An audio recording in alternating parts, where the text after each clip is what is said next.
नमस्कार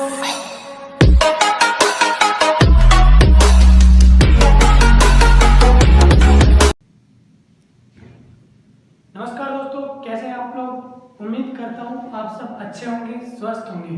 मेरा नाम है सुरेंद्र सैनी और मैं स्वागत करता हूं आप सबका पैरामेडिकल लाइफ की हेल्थ सीरीज में, जिसमें आज अपन बात करने वाले हैं पाइल्स के बारे में, यानी बवासीर के बारे में। पूरा ब्रीफली अपन बात करेंगे कैसे अपन घर पे भी इसका ट्रीटमेंट कर सकते हैं, और अगर हॉस्पिटल में इसका ट्रीटमेंट करवाते हैं तो वो कौन सी सर्जरी होती है, इसके कॉजेज क्या क्या होते हैं और इसके सिम्टम क्या क्या होते हैं। वीडियो को स्टार्ट करने से पहले मैं आप सबसे एक अपील करना चाहूँगा, अगर आपको ये बीमारी लग रही है तो आप डायरेक्टली डॉक्टर से संपर्क करें बिना कुछ हिचकिचाए।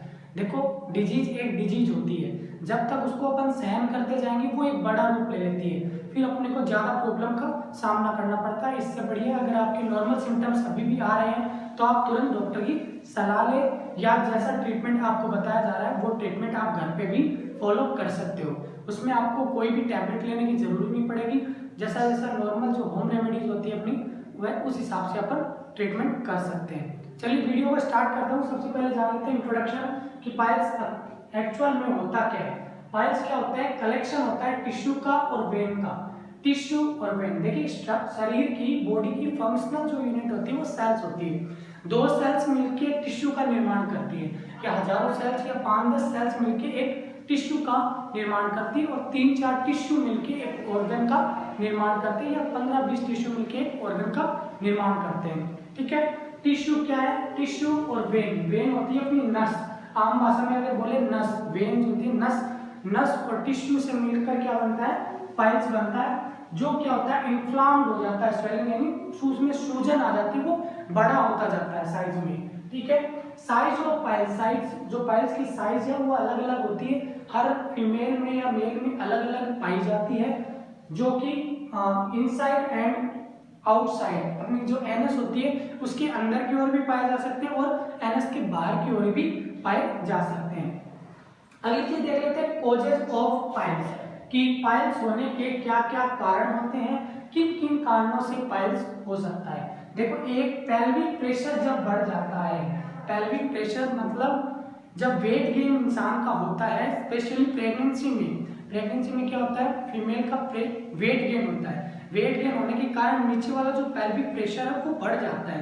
उन कारणों से क्या हो सकता है? पाइल्स हो सकता है। देखिए, फर्स्ट पॉइंट मैंने लिखा है pelvic pressure from weight gain, specially in pregnancy. Pregnancy के अंदर जब पेल्विक प्रेशर ज्यादा हो जाता है उस टाइम पे पाइल्स होने के चांसेस भी बढ़ जाते हैं।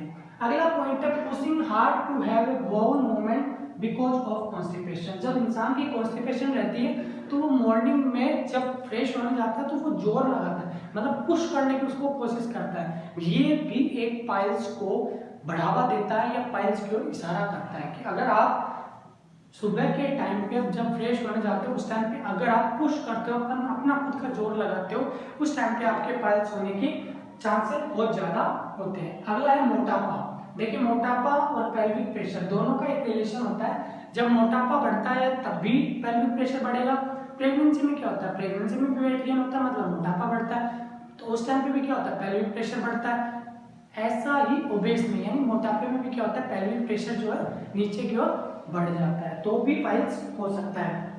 या फिर आपने एनाल इंटरकोर्स किया हो, जो एनाल सेक्स होता है अगर आपने वो किया हो उस टाइम पे भी आपके पाइल्स होने के चांसेस थोड़े से बढ़ जाते हैं। आप लो फाइबर डाइट ले रहे हो, मतलब आप डेली सब्जी, फ्रूट्स, बीन्स, ये सब चीजें आप कम ले रहे हो, तो आपके पाइल्स होने के थोड़े से चांसेस बढ़ जाते हैं। अगला हैविंग क्रोनिक कॉन्स्टिपेशन, मैंने कल भी बताया था, आज भी बता रहा हूँ। दो टर्म होती है, क्रोनिक और एक्यूट। एक्यूट का मतलब होता है जो शॉर्ट पीरियड के लिए हो, क्रोनिक का मतलब होता है जो लॉन्ग पीरियड के लिए हो। अगर आपके लॉन्ग पीरियड से कॉन्स्टिपेशन है, कॉन्स्टिपेशन की दिक्कत आपके लॉन्ग पीरियड से है, तो पाइल्स होने की संभावना भी जल्दी ज्यादा रहती है। अगली बात कर लेते हैं सिम्टम पे, कि सिम्टम्स अपने को क्या क्या शो होते हैं। देखिए, नॉर्मली सिम्टम है कि पेन तो होगा, ठीक है, पेन अगर ग्रोथ हो रही है, नॉर्मल ग्रोथ है तो पेन स्पेशली होता है। जैसे pain in anus specially when sit, जब अपन बैठते हैं उस टाइम पे एनस में क्या होता है? पेन होता है। या फिर रेक्टल ब्लीडिंग हो सकती है, या फिर इचिंग स्वेलिंग एनस में क्या हो सकती है? इचिंग खुजली चल सकती है, या फिर एनएस में स्वेलिंग आ सकती है। कॉन्स्टिपेशन जो नॉर्मल रहता है वो कॉन्स्टिपेशन रहेगा ही। अभी बात कर लेते हैं डायग्नोसिस की, डायग्नोस कैसे कैसे करते हैं इसको, हॉस्पिटल में कैसे डॉक्टर इसको डायग्नोस करता है। देखिए दो मेथड होते हैं इसके, एक पहला होता है डिजिटल एग्जामिनेशन, दूसरा होता है विजुअल एग्जामिनेशन। डिजिटल एग्जामिनेशन के अंदर क्या करते हैं लोग 2% जेल देते हैं जो कि लोकल एनेस्थीसिया होता है और ग्लव्स पहन के उसको इंडेक्स फिंगर पर लगा लेते हैं और फिर उससे एनएस के अंदर की ओर उंगली डाल के उस पर फील किया जाता है कि अंदर कोई ग्रोथ तो नहीं हो रही, कोई टिश्यू की ग्रोथ तो नहीं हो रही है। तो पहला मैंने लिखा है bye inserting finger with lubricated jelly in rectum and feel for any growth. ये क्या करता है आपका डॉक्टर करता है। ये नॉर्मल डिजिटल एग्जामिनेशन होता है, बाकी आजकल ये एग्जामिनेशन नहीं करते, आजकल ये वाला एग्जामिनेशन ज़्यादा यूज में लेते हैं जिसको अपन बोलते हैं विजुअल एग्जामिनेशन, जिसमें स्कोप रहते हैं जैसे एनास्कोप हो सकता है, प्रोटोस्कोप हो सकता है या फिर सिग्मोइडोस्कोप होता है। सिग्मोइडोस्कोप सिग्मोइड तक देख सकते हैं, एनास्कोप अपने रेक्टम तक देख सकते हैं। इन सब ये स्कोप डाल के उसके अंदर मेजर किया जाता है कि इसके अंदर कोई हेमरॉइड तो नहीं है। देखिए हेमरॉइड और पाइल्स दोनों एक ही बात है। इंटरनल हेमरॉइड जो होते हैं, अंदर वाले जो हेमरॉइड होते हैं वो बहुत छोटे होते हैं, वो दिखाई नहीं पड़ते हैं। तो उसके लिए या तो आपको डॉक्टर कोलोनोस्कोपी भी बोल सकता है कि भाई आप कोलोनोस्कोपी करा लो, उसमें आ जाएगा। या फिर अगर आपके सिम्टम अगर पाइल्स जैसे आ रहे हैं तो उस टाइम पे क्या करता है वो एंडोस्कोप और प्रोटोस्कोप डाल के उसको चेक कर लेता है कि उसके अंदर पाइल्स की दिक्कत है या नहीं।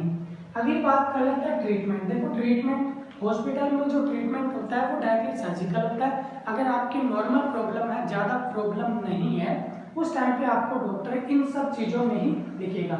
देखिए सबसे पहला है हाई फाइबर डाइट। फाइबर किसमें होते हैं, फ्रूट्स हो गए, वेजिटेबल्स हो गए, आपको सबसे ज़्यादा खाना है।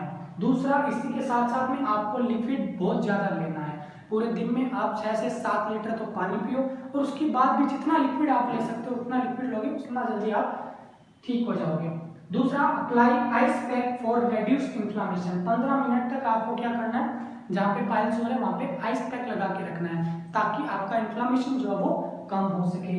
अगला है अप्लाई लिग्नोकेन एंड हाइड्रोकोर्टिसोन। देखिए लिग्नोकेन क्या होता है, एक लोकल एनेस्थीसिया होता है और हाइड्रोकोर्टिसोन अपन किस चीज़ में यूज लेते हैं, स्किन की जो कंडीशन होती है, स्किन की जो प्रॉब्लम की कंडीशन होती है उसमें अपन क्या लेते हैं, हाइड्रोकोर्टिसोन यूज में लेते हैं। लिग्नोकेन क्या काम करता है, लिग्नोकेन क्या काम करेगा, वहाँ जहाँ भी इसको लगाएंगे वहाँ का एरिया जो है वो क्या हो जाएगा, उसमें क्या हो जाएगा, लॉस ऑफ सेंसेशन हो जाएगा या आपकी भाषा में बोले तो शून्य पड़ जाएगा। ठीक है, अगला मैंने पहले बता दिया ड्रिंक मोर वाटर। फिर टेक लैक्सेटिव जैसे कि लैक्टुलोज। लैक्टुलोज क्या होता है, लैक्टुलोज इसलिए लिया जाता है ताकि मॉर्निंग में आप ढंग से फ्रेश हो सको। तो उस टाइम पे आपको क्या करना है, रात को सोते टाइम आपको 1 स्पून या 2 स्पून एज ए डॉक्टर द्वारा जैसे प्रेस्क्राइब करी गई उस हिसाब से आपको लेके सोना है ताकि आपका जो स्टूल है वो आराम से निकल जाए। अगला है पेन अगर ज़्यादा हो रहा है तो उस टाइम की कंडीशन में मैं पहले भी वीडियोस में बता चुका हूँ पेन किलर कौन कौन सी है, वही सब पेन किलर अपन यूज में लेते हैं। इसमें भी देखो डाइक्लोफेनेक सोडियम, आइबुप्रोफेन ये अपन यूज में ले सकते हैं। सर्जिकल इसका जो मेथड होता है मैंने कल बताया था, एक्टोमी जिसके आगे लग जाता है, एक्टोमी जिसके आगे लग जाता है उसमें क्या होता है कि उस पार्ट को काट के सर्जिकली रिमूवल कर देते हैं, उस पार्ट को काट के अपन बाहर निकाल के रख देते हैं। हेमरॉइड एक्टोमी है, मतलब हेमरॉइड के आगे एक्टोमी लगा है तो मतलब क्या करेंगे, हेमरॉइड को उसमें क्या करेंगे, कट करेंगे और बाहर निकाल देंगे। तो दोस्तों ये थी आज की अपनी वीडियो। अगर आपको वीडियो अच्छी लगी हो, आई होप आपको ये पूरा समझ में आ गया हो। अगर आपको वीडियो अच्छी लगी हो तो चैनल को सब्सक्राइब करें, शेयर करें और लाइक करना नहीं भूलें और साथ ही साथ बेल आइकन जरूर दबा लें ताकि नेक्स्ट वीडियो का नोटिफिकेशन आपको तुरंत मिल जाए। मिलेंगे एक नई वीडियो के साथ, तब तक के लिए नमस्कार, धन्यवाद।